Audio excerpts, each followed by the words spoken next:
All right, Hawk. Let's hunt them down.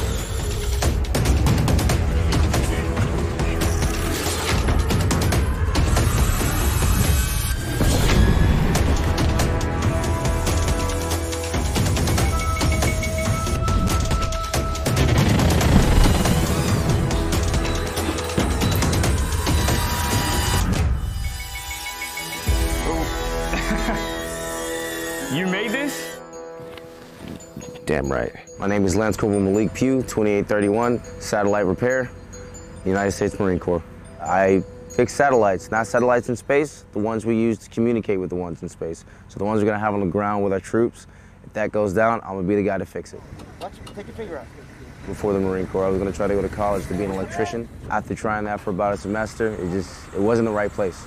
Once I realized that I didn't like the atmosphere that I was getting in college, I decided to go ahead and walk into the office. And I didn't even walk into the Marine Corps office first. I walked into the Air Force, but the Marines still managed to get me. They just had a better atmosphere in there, and I felt like that was a place for me when I got in there. So. This is our VSAT Large. Essentially what we got going on, we're gonna use this to keep our communications. She's one of our workhorses. And when they try to mess with my workhorse, I gotta get it back together. So every now and then, sometimes either operator error or, you know, they're just getting kind of old. So we got to put in a little bit of extra work, and it's my job to jump inside and get it done. Sometimes, you know, there's fittings loose, or we got just one of our components is messed up, and I got to be to identify which one it is. So one of the things that I really like about this job is simply that it lets me keep fixing things. Because my biggest thing is I want to be able to hone my craft and be able to do amazing things. And the only way to do that is to keep fixing things and working on gear. There's so many skills that I've learned here that I wouldn't be able to get anywhere else. When I do my work, that's showing you a part of myself. So I got to put everything I can into it to execute the best and give you my best. That's just how I feel about it.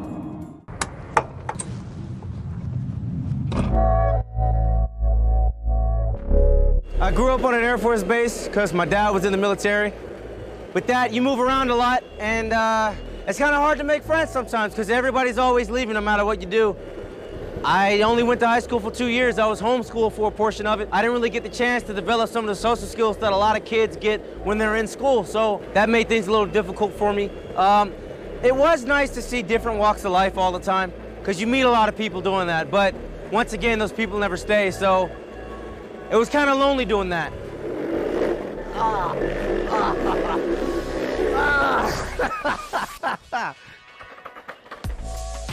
When I was young, I saw a movie called Short Circuit, and it was about a robot. And because it got struck by lightning, it became sentient, and it learned how to be a human or a human-like entity through the people around it, which is something I struggled with at the time, and I really connected to that, and I feel like they gave a lot of drive to me wanting to build some sort of robotic companion or like a device like that. My first idea was, hey, my older brother's got this little like robot rover toy thing. I'm gonna go take it apart and make it better. So he wasn't home, I grabbed it, got a screwdriver, some pliers, and just started ripping into it. It felt so hard, but that was my first like taste, finding random like devices with motors in the house and taking them apart. And then eventually I realized I couldn't really do it with those parts, so I had to buy things, but I'm a kid, I don't really have that much money, so I just kind of saved my lunch money, didn't eat lunch, and then ordered things offline and eventually like put something together. So this is my board.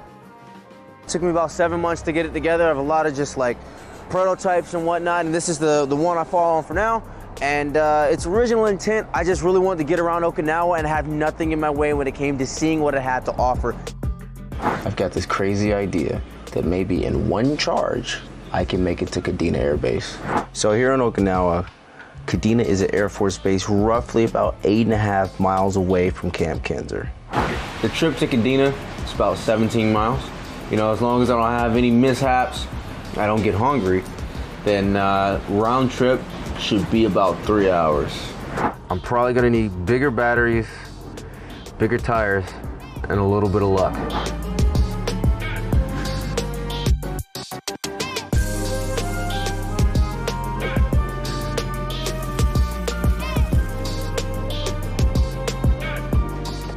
So, for stability reasons, because we're kind of going for consistency, it's gonna make things a little smoother. I'm gonna use this set of trucks just because they have better stability.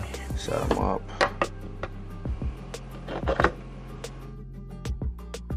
All this does is tells my wheels how fast to go. This battery should approximately be around 42 volt juice, which should be plenty to get the job done. So, battery's installed, wired up, pretty much good to go. Now all that's left for right now is to fasten it up. All right, easy day. That's a working board, ready to go to Kadena. Yeah, so the goal here is I want to test its capabilities and how far can I really go, because if I'm gonna explore, I want to go far distances. So right now I'm based out of Kinser and I want to be able to get all the way to Kadena Air Base. Let's hit it.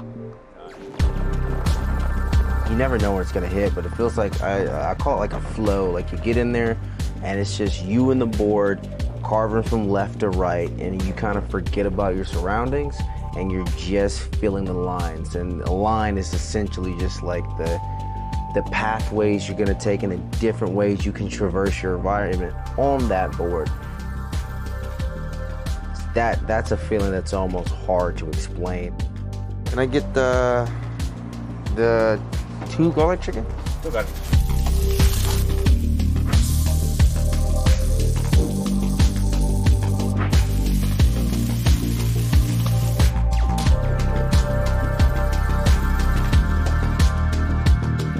I got a little hungry.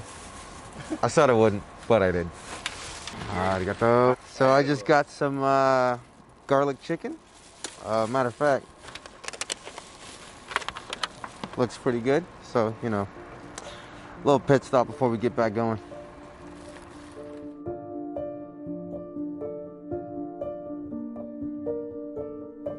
So if I think about the impact that, you know, working with these electronics, how it's changed my approach to things. When I wouldn't want to take the step and try to reach out to people and talk to people, it made people want to reach out to me. Originally, I looked at the gear for companionship, but after really getting to show other people what I could do, I started finding the companionship I was really looking for, if that made sense. Especially in the US, there's a lot of fear around technology. It's only because people don't understand it.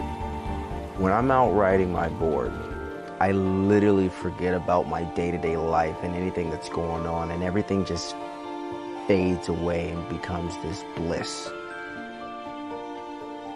If there was like a way for people to better interact with technology so they're not as always terrified of what it can do, if they know more about it, they're less likely to be terrified and they understand the situation and we can utilize it a lot better. We made it, man. How do you feel? When you really start picking up speed going down a hill and you feel the wind hitting your face, it's just zipping in and out of like different obstacles. It's just exhilarating. You feel like you're on the edge of precision sometimes. Don't do that. Oh, the brake stops!